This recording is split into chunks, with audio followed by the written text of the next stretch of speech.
guess these games are always going to be pretty big for Durant. Did you guys know? I mean, you've had the first game with him against OKC, but that's still pretty important for him to have a big game against this team. Yeah, I mean, it's still kind of fresh, but you can't deny, I guess, the history, obviously, of him with OKC, and obviously we turn the page, and when we face them, it's one of those games. The intensity is high, and at all costs we want to get the win. So it was a good night. Steph, you guys have been half weeks.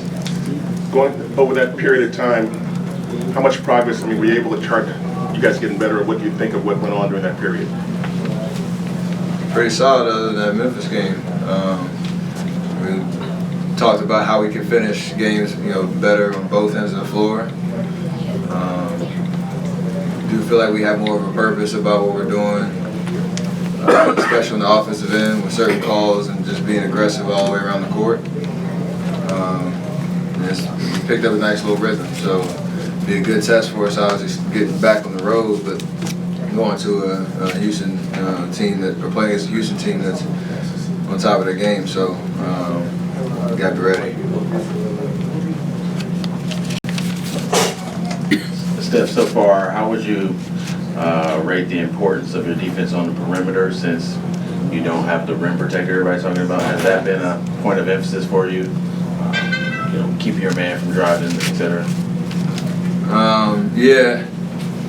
Principle number one, you gotta try to keep the ball in front of you. That's the biggest thing. And then for us, we do a lot of switching, and so when you're switching on the perimeter, you can't get lazy with it. Expecting just be able to pass guys off and for them to play on their heels and keep them out on the perimeter. We have to still be aggressive defensively when we're switching, so we can put pressure on the ball, take them out of the normal options that they want to explore, and then rotations have to be crisp. I think that's the biggest part where we've gotten better at is being on a string.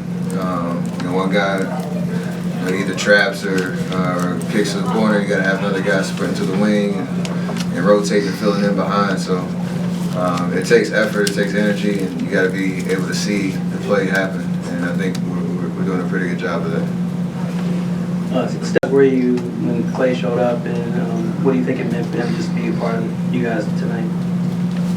He gave us all he had. Obviously, with the family situation and his granddad, I know it meant a lot for him to be with his family. And I don't know exactly how the timing went, but for him to be able to get back to the game and give us what he had, it was nice to see him in the locker room, and gave us a little boost pregame. So, obviously family's important. You want to be able to take care of any emergency situation that comes up. But for him to be able to give us what he had tonight meant a lot. Steph, can you go through the play where you saw Russ travel or walk with the ball? I saw you pointed out from across the court. Just like, what was going through your mind? It's funny, obviously. I think you could tell he was just worried about calling out a play and getting his guys in the right spots and forgot to dribble. So that in the league, that's kind of one of those plays that doesn't really, there's no advantage picked up there, but I guess the limit is 6 steps.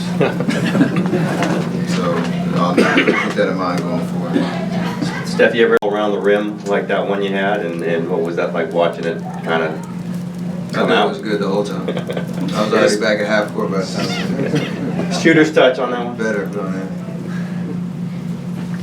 Anything else? Great, thank you. We will have Klay in here next.